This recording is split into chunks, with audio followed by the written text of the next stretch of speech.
So welcome back, everybody. Yes, to the February Lady Leaders Series, which of course, again, not just for ladies, it's for team members, ladies, women, men, whoever. We just want whoever it's helpful to get in their hands. So, I ended up kind of creating, like I said, the agenda for the year. And a lot of times things kind of move and shift with topics as we find them relevant. And I got a lot of good feedback in regards to a lot of the coaching calls I've been doing, people I've been talking to, that this one might be a good topic to bring up in meetings and things like that with the doctors, with other associates, maybe with leaders on your team. And that is, am I the problem? Leadership communication with positive impact. And I think, it's funny that I was just talking about it with my leaders today. Like, this topic is always relevant.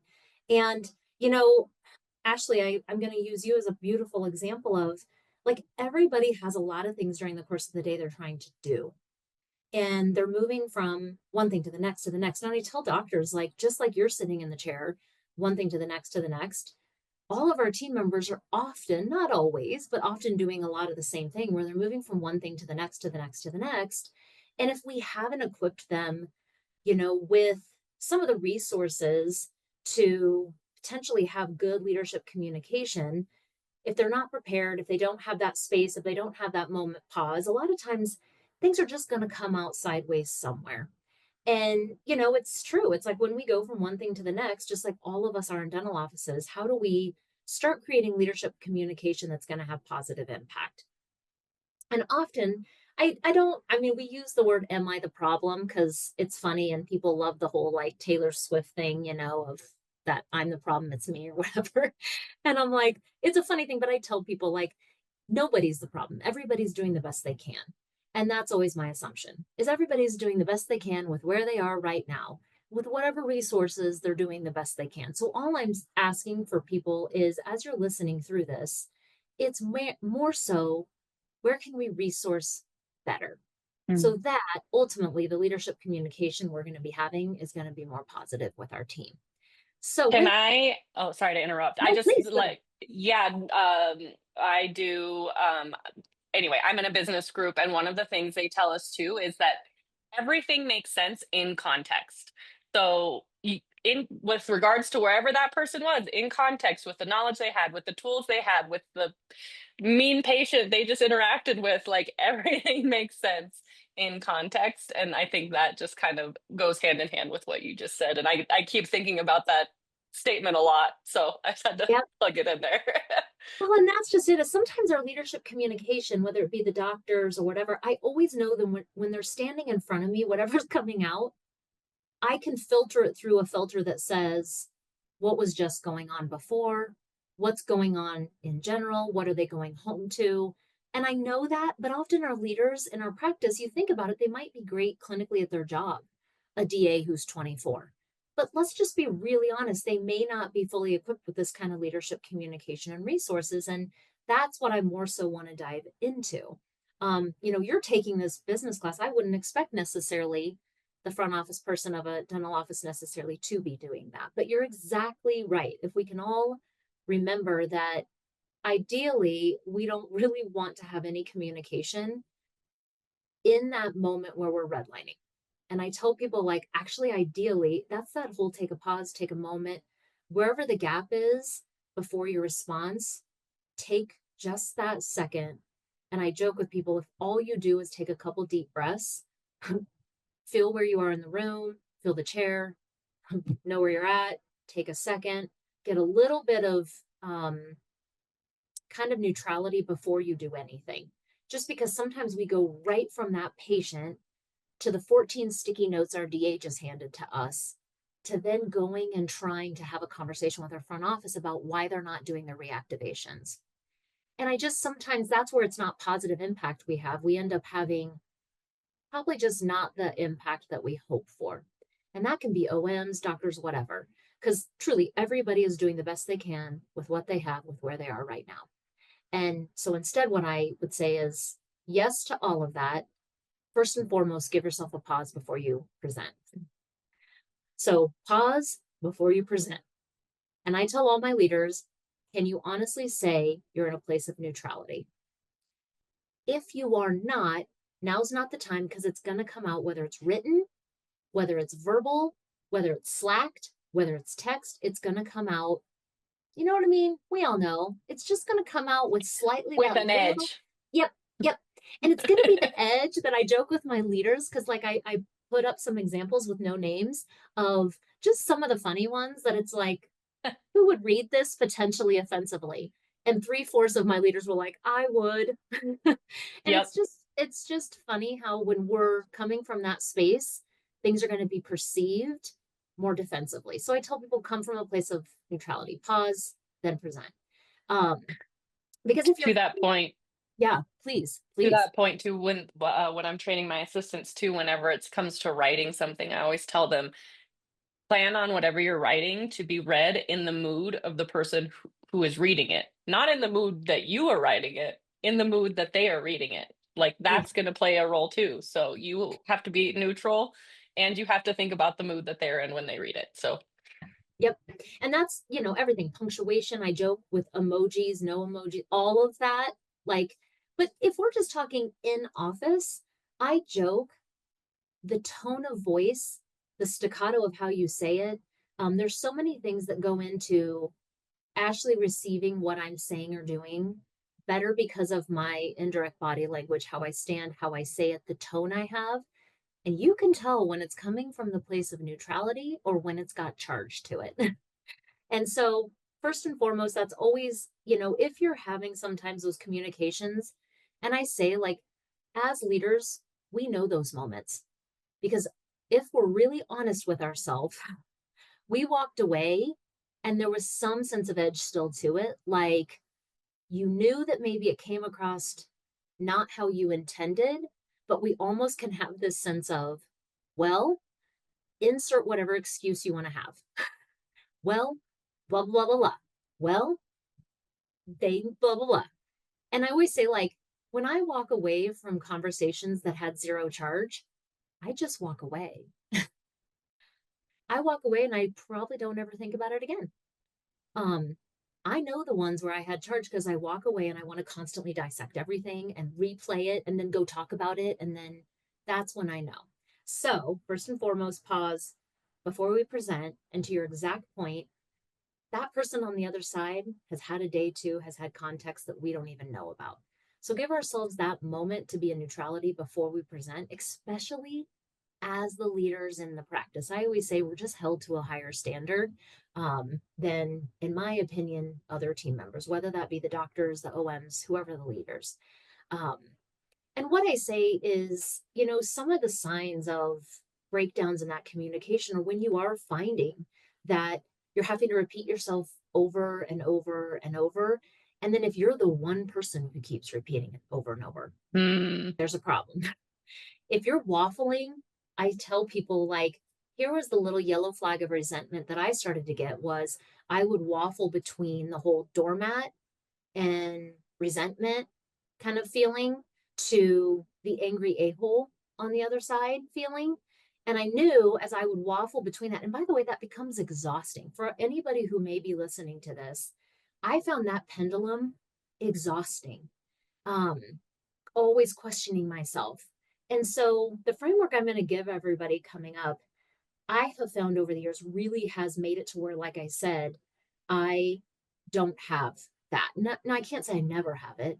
I've just set myself up better, the leaders up better, the doctors up better for these kind of things. And these are the resources. So, like I said, first and foremost, resource number one, pause before you present. Can you honestly say your neutrality so that when you present it, no matter what that other person does on the other side, if they lash out, if they read things wrong and give you back a real sassy response, you know that you're in a space to be able to handle it neutrality. And even sometimes saying, hey, I can see right now is not a good time. I totally get it. You've had a day, I'm sure. You know what? I'm going to come back and revisit this tomorrow with you. It's totally fine. In neutrality, you can say that, walk away, and not have charge in your body. You won't have charge towards it. So that's the first and foremost thing. But then, second, when I find that there's communication breakdowns, I love to make things like all C's or all D's or something like that. But this time I've made them all C's. And when I practice with my leaders, the first thing I say is there's going to be a breakdown in clarity first, usually. So, first and foremost, there's going to be a breakdown in clarity. We're going to go through Mm. all of these. There's a breakdown in commitment. There's a breakdown in consistency. There's a breakdown in consequence. And then there's a breakdown in cutting the cord. Mm. Somewhere along the lines, when I'm waffling between being the doormat and being kind of secretly resentful versus becoming that angry a-hole that feels like I've told you guys a million times and I storm around and hope people know I'm angry, that waffling to get rid of it, I've figured out that usually there was a breakdown somewhere. And I always looked at myself first, which always just made me more angry sometimes because I realized I really was the problem. But with that, when I started with this, it starts with a breakdown in clarity. And often what I'll see with clarity and, that piece is, and I love doctors so much. I am one. But often what we think is clear is very unclear to people on our team. Mm. And I could think of a million different examples that I've had myself or my team. And by the way, the more, how shall I say, confident, poised, to the point you are as a doctor, the more you won't even know this is happening. Mm. Because I could walk into a room and confidently spew out what I thought was clarity. Any questions? Everybody would go. And then literally it would be Debbie who would come in later. This is like 10 years ago. And she'd be like, um, I don't know if all of us really do understand. And so I tell people a lot of times the more definitive you think you are, the less you may know how clear you are. So what I tell people is like a truly great clarity is going to say exactly what is that standard? What is the standard? What is the system exactly? Is there an effective date around this? Effective immediately, effective within 2 weeks? What does great look like on the other side of us doing that? Why does this really matter? Why does it matter to the person, to the team, and to the patients? So clarity is going to be more than, hey guys, I really think we need to improve the new patient experience. And I'm really wanting you just to kind of really think through from when the minute a patient comes to the minute that they leave, we've got to improve every single area. And I'm talking, I want there to be this when they walk in. I want it to look like kind of like this in the back. And when they leave, I want it to be exceptional and get a 5-star review. Does everybody understand? People might look at you and go, yeah, but really, if you think about it, what is exactly the standard by when? And what is great going Mhm. to look like in each one of those pieces? So, the first thing I tell people is, if you can actually say to yourself before coming to somebody with feedback, with communication, is what I'm going to say clear? Was there a clear standard around this in the beginning? Was there a clear deadline, timeline around it? Did I actually spell out what does them doing it great looks like? I've been surprised over and over in my career. What great looks like to one person is not what great might look like to somebody else. So before I talk to them, do we have a good understanding of what the standard is, exactly what it looks like for it to be great? And then do they know the why behind it? I think it's always so important for people to truly understand. I know we always say start with the why, but I'm going to take that like a step further and say start with the why does this matter to them personally? Mm. Because it sounds cool to say you really help the practice if you do this, but I'm like, what really might be helpful is if they know this is going to actually help you make your job easier by blank, blank, blank, and blank. By doing this, you're going to save yourself 14 steps. And guess what? You're also influencing Mary up front because Mary's not going to have to do this. Usually, that's more effective, I find, in that clarity piece if they know why it's affecting them. And if I'll be honest, if you have a team that there's team members that actually do like each other, how do they affect each other? So, Mm. when it comes to leadership communication and how to have a positive impact, pause first before you present information, come from neutrality, and then say to ourselves, is the standard clear? Because if there's a breakdown, usually that's the first place I'm going to look is there clarity around it in the first place. Before I move on, Ashlee, anything around that? I think the only other thing I would add there too is I love like why does this matter to them too? But you had said, do they understand it? Is there a deadline? The other one too is do they have the tools that they need to accomplish whatever it is? Yep. Because sometimes you're like, go do this thing, but we don't know that like I'm getting super frustrated with somebody and then I learn, oh, their computer runs at an alarmingly slow pace and I had no idea and I'm Yep. frustrated by how long something is taking. Yep. So encouraging that feedback to make sure they have the tools that they need to execute whatever it is you're asking them. And giving them the space to be able to explore that with you. Yes, Because that's exactly. sometimes, like I said, if we're coming out a little bit hot, as I love to say, and I know my leaders who love to come out hot, and I joke with them, sometimes, like truly, if we can come from that place of neutrality, we can truly be more curious about. Hmm. And we all know the phraseology of help me understand, but I joke like if you have the edge to it, you'll be like, help me understand why you're so slow. And Exactly. that's not going to leave somebody open to saying, well, I don't know, but it takes me this long on my computer. And you being able to be open enough to say, it takes everybody else 5 minutes. Why is it taking you 45? Yeah. Right?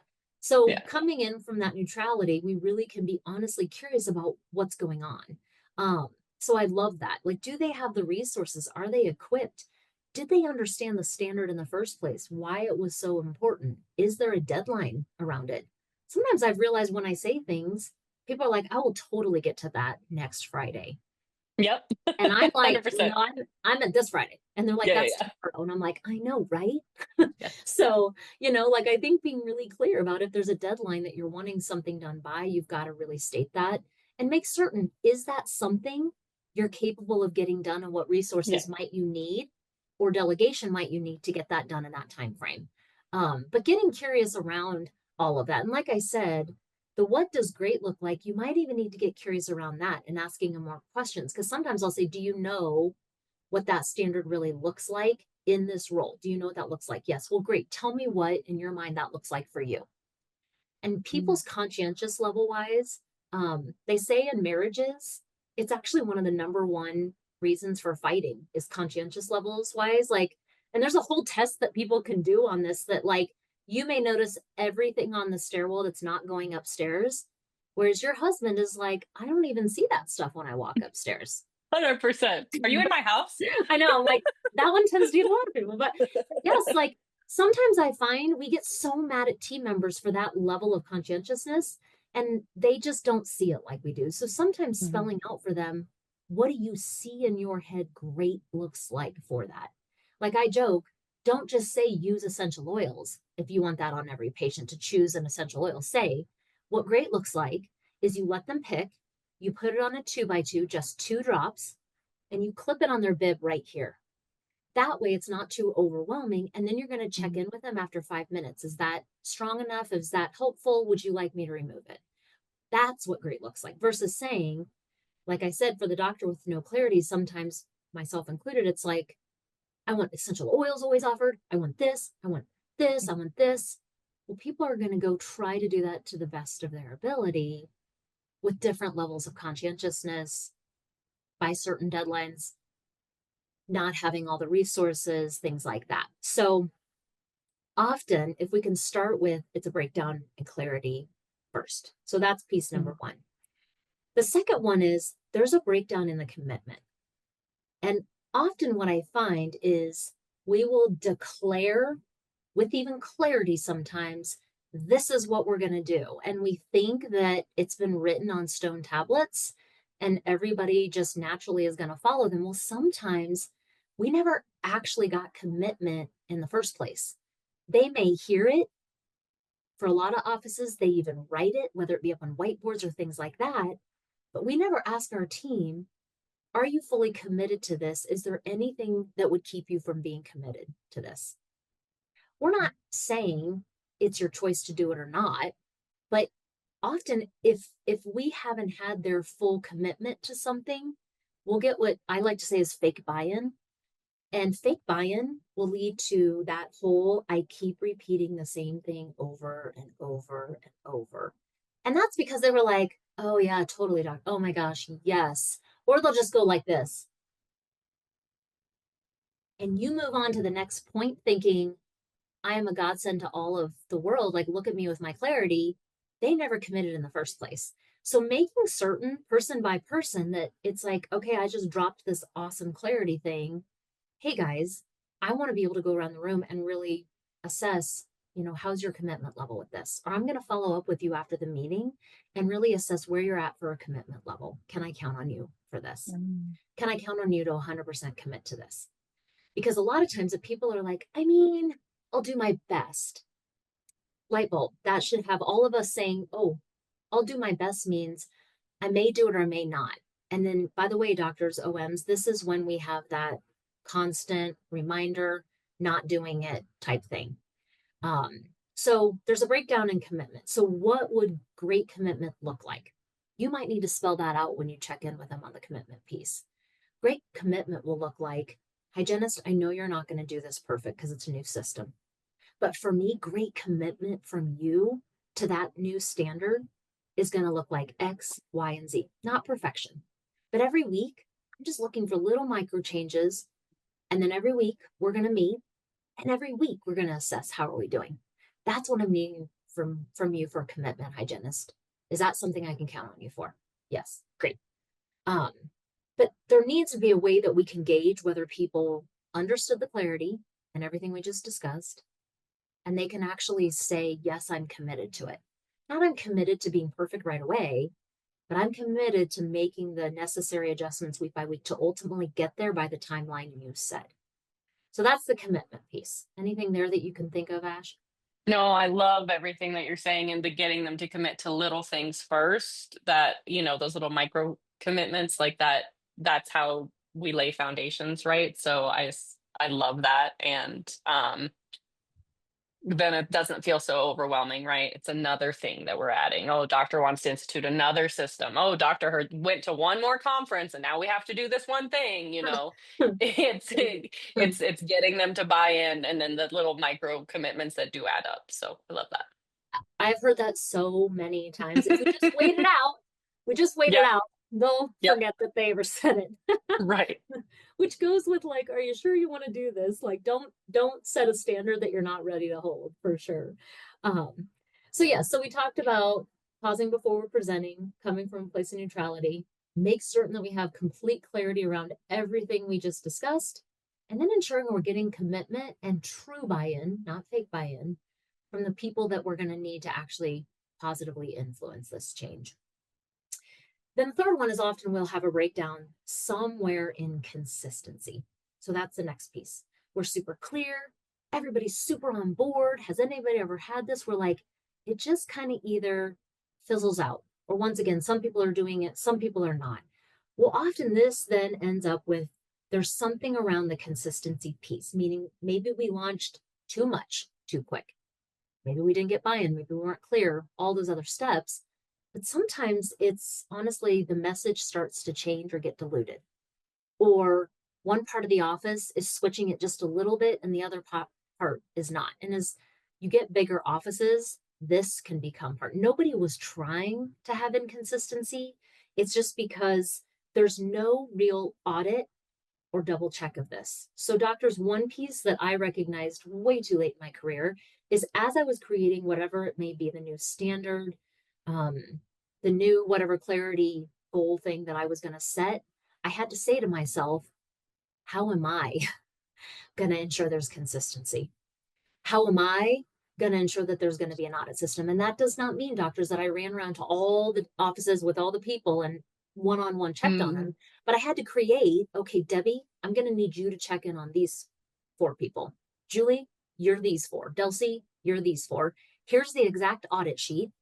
And this is what I want posted in Slack to me every week just so I can check our progress. Then I'll go follow up with maybe somebody who fell off, or if it's a doctor, something like that. But I think a lot of times when we're caught in that repeating cycle, we blame the people. And often I say, like, I always have to assume benefit of the doubt. People are always trying to do their mm, best.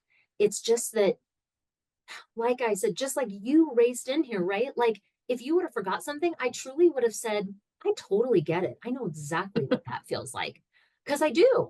So it's like, okay, knowing that that's probably going to consistently be the case, what do we want to do to help that person in the future then with remembering that consistency piece? You know what I'm saying? Is I tell DAs all the time, like they'll say, they like, oh, I just always forget. That's why I'm like, that's what I assume is they're not staying consistent because they forget.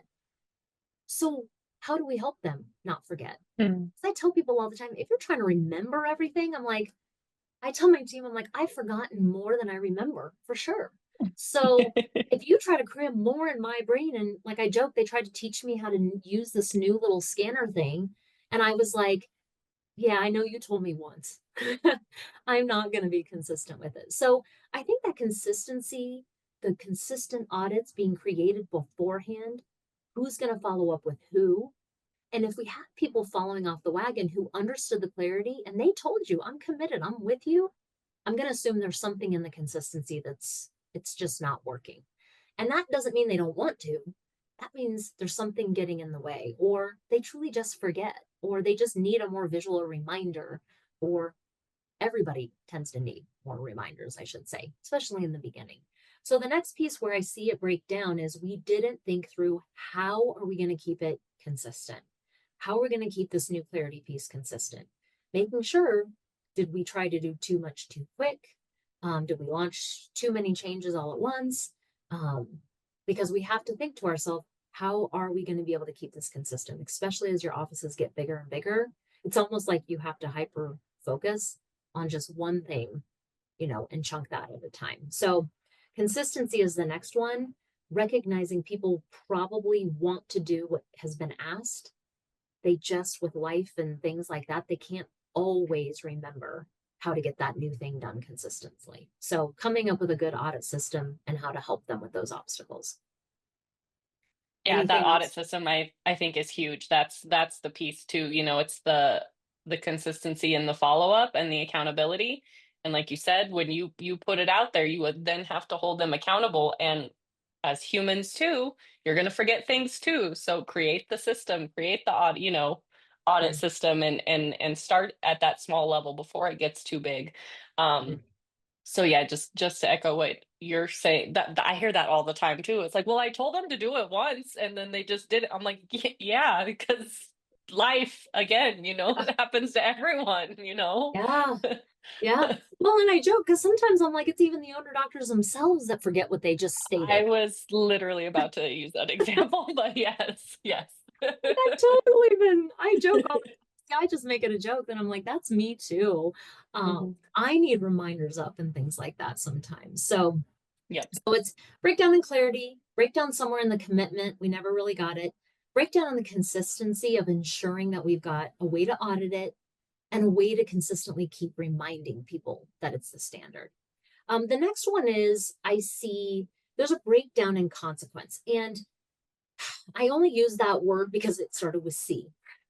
Mm. But I have to always be careful because it, there's certain words that I've decided that in human beings, it instantly makes us just a little bit, we kind of want to buck the system a little bit. Mm.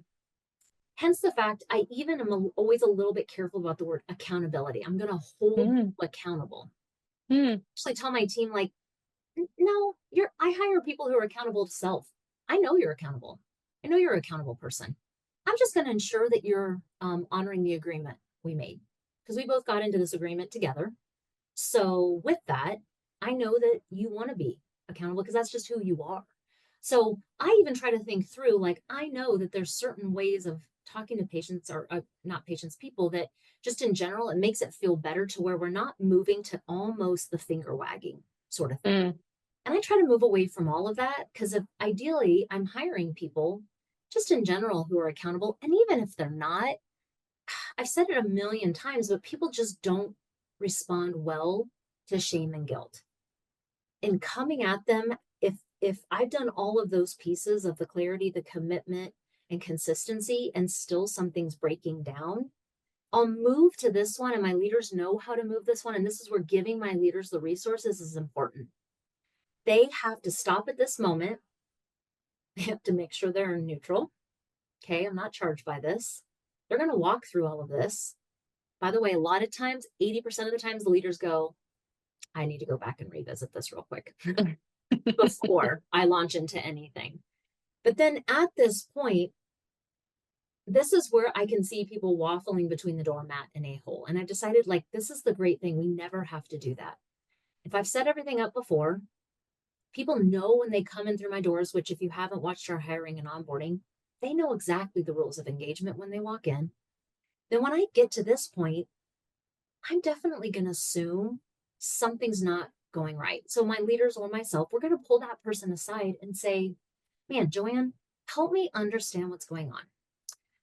Okay, do you understand fully? And I'm going to walk back through everything. Do you have full commitment on this, or is this something that's holding you back from committing to it?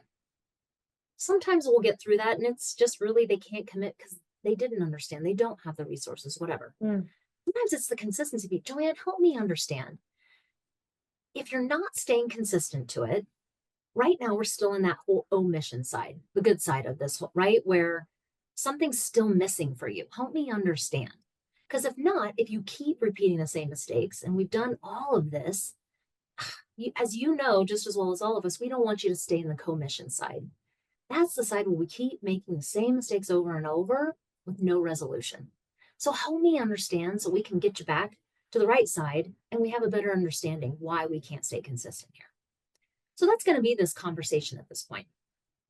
Then, once hopefully we've gotten to resolution with everything about it, sometimes it's we can't move forward with that person in this moment. They're not going to commit. And that's where I'm going to go to the next one here in just a second, but that's one part of the conversation. More times than not, there was something missing. That person didn't realize potentially it was noticed that they were making the same mistake over and over. And they're not having the consistency piece over and over. So then we might have to have that discussion of, okay, Joanne, I want to make sure you understand fully before moving forward.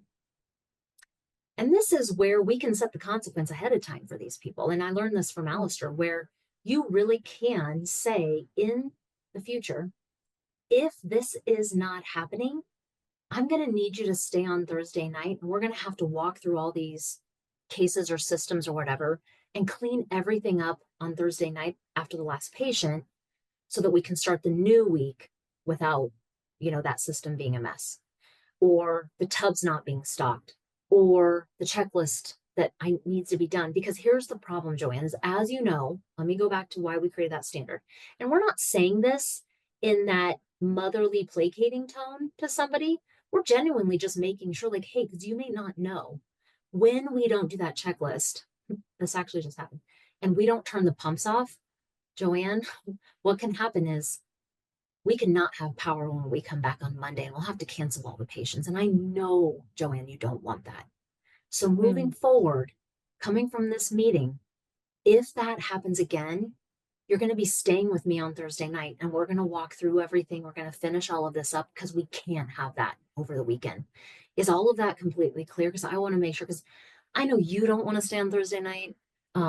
I know you have stuff to do. I don't want that for you, but moving forward, I just don't want that to happen because that's how important this is for you, for the team, for our patients. Anything that's unclear there with that? No. Great. I'm going to have that document and I'm going to make sure she knows this is what's coming.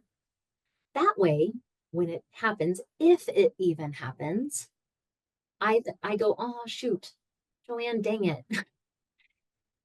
Remember, how we talked about that? Shoot. Okay. So what we'll do is we'll close up, lock up. We're going to go in the back and we're going to work on that. And yes, doctors, I know you're like, well, I don't want to stay. It's Joanne's fault. Or OM, you're like, I don't want to. I'm going to honor exactly the consequence that I said. And I'm going to make sure in that moment, Joanne, I don't want to do this ever again. Do you? Because here's what I'm going to tell you, Joanne. We won't be doing this again. I want you to make sure to understand. And I tell people, I'm not going to have this conversation again. Do you understand, Joanne? So with this, staying here on Thursday to do this, we're going to clean this up. We're going to get this ready because we know how important it is.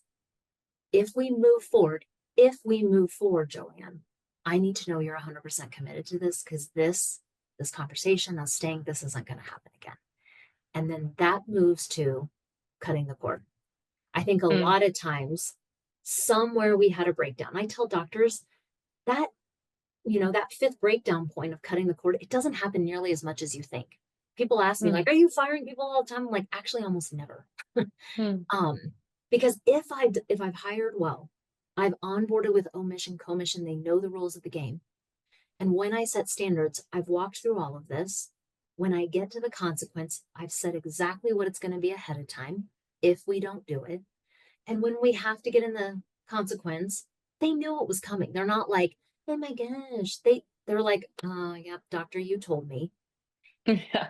And then we're sitting with them or the leader's sitting with them, because it's not always me anymore, but if it's the leader or if it's Debbie or if whoever it is, hey, we don't want to do this again. This is the last Mm, time we're going to have this discussion. Do you understand? And mm, more often than not, I'll tell you, a lot of times people will end up saying, like, I don't know if I'm cut out for this. yeah. Or I don't, and that's why I said, like, a lot of times, and here's the thing is it's funny. A lot of times once I've gotten more to those points, at that point, a team member will say, like, I just don't think I'm great at this. Or one time it was gossiping. And I lovingly Mm, pulled her in, and my exact conversation was, gosh, Cindy, you know how much I love you and I believe in you. Your potential is so incredible.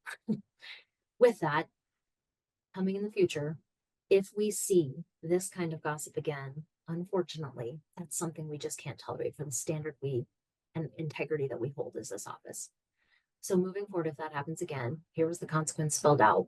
We can't have this conversation again. Do you understand? mhm. When it happened again, she came, and I pulled her in. She was already crying and already, like, I know. And I said, you know how much I love you. And I hope you find the workplace that's made just for you, where that kind of communication is going to fit in beautifully. We are going to miss you. And it's funny how, like, I used to just waffle between the doormat and being kind of resentful, thinking that was servant leadership, being walked Mhm, on and giving a million chances and allowing people just to when really that's not it at all. mhm. So much of servant leadership is serving people where they are, but then calling them up to greatness. And I think if we're not doing both, we truly are disabling the people we say we love the most. And as shepherds for those people, we've got to call them to greatness.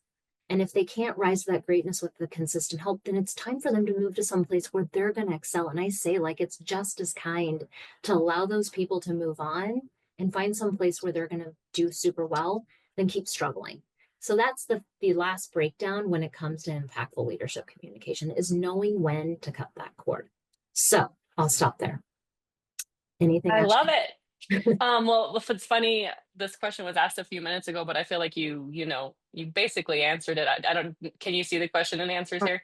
Anyway, Yeah. I'll read it. It says, it's when does actual worth ethic come into play here? Taking out the trash at the end of the day doesn't need a system. Filling out the audit sheets for the next day is part of the job. When do we actually stop trying to remind and accommodate? And I think you answered that really beautifully. It's about that. Hey, I'm having this conversation and this is important. And if we get to this next step, what the consequences, and I think even if it is taking out the trash, because if we're having issues taking out the trash, I have a feeling that we're probably not the best at other things, but maybe that's an assumption I'm making. Right. but Right. I think it's about setting that standard. It's about holding up your end of the, I love what you said, like, listen, I will stay on the Thursday, and this will be the last time I will stay on a Thursday, but this is, I'll do it. And because then they'll step up and they take care of it. We had a challenge with a team member recently as well. It's the same type of situation. It's like, hey, we're at A, we need to get to C.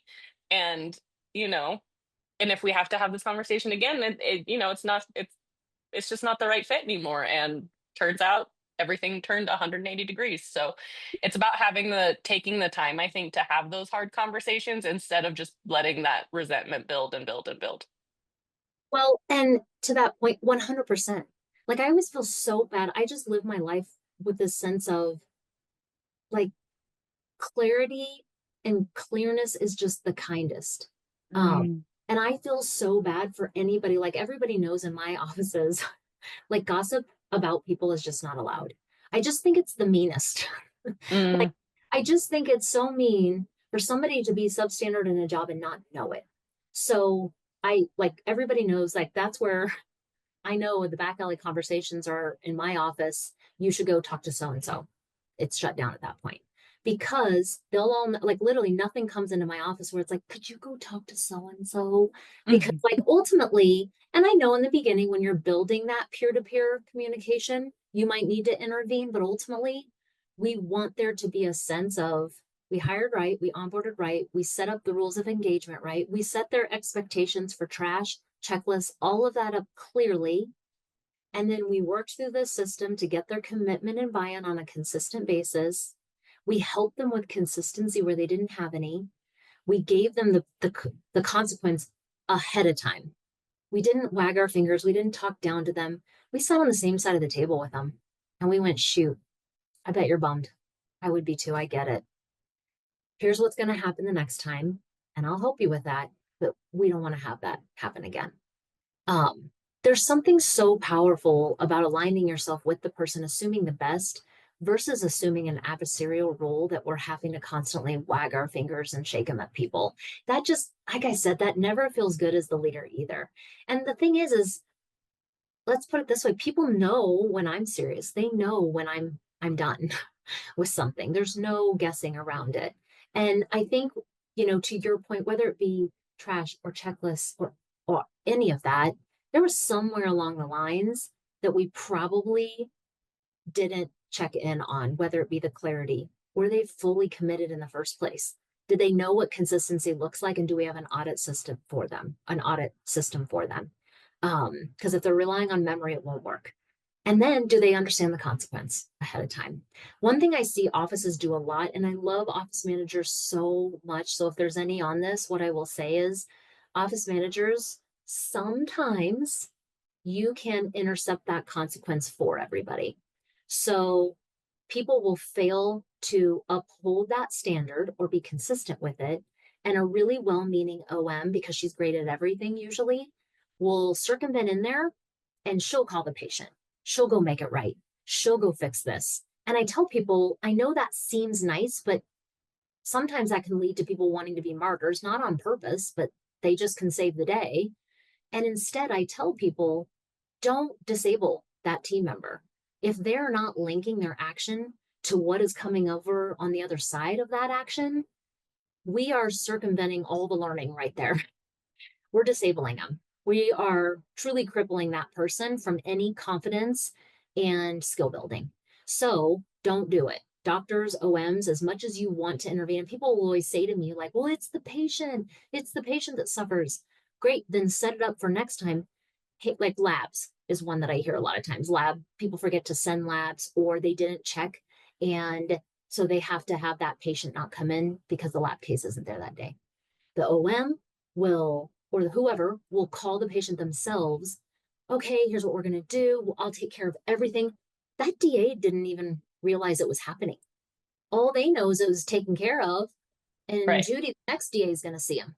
So I say, like, help that person understand, hey, Denise, DA, I know you have no idea about this. So I'm going to take the time, like you said, Ash, take the time to sit with you and let you see when you do blank, this is how it's affecting me, ultimately you and making your job harder, and how it's affecting the patient. I know, Denise, you do not want that. You have the best heart. I know you don't want that.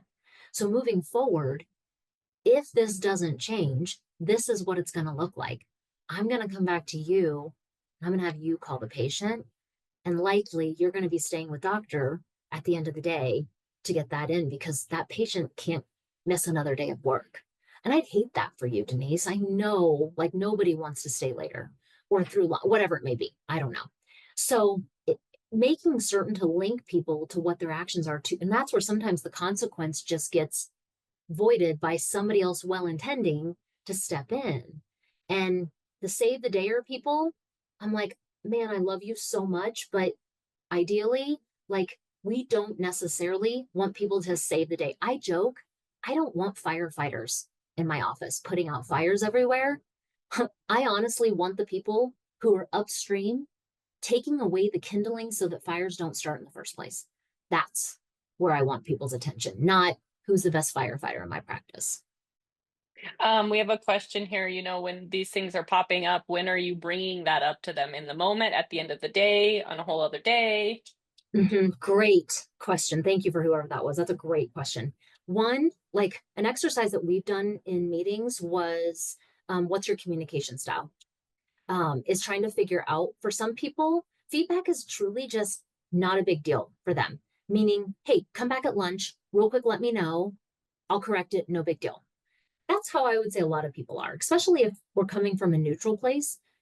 That's not a big deal. Sometimes in the moment, Ashlee, I'm going to use you as an example. If you would have raced into this meeting and I would have started going 110 miles per hour with everything I need from you, I need you to write me this. I need you to do this. I need you to do, would you have kind of been like, Yeah, I would have glazed over. yeah. Now, internally, you may have been like, you got to be kidding me, right? Yeah.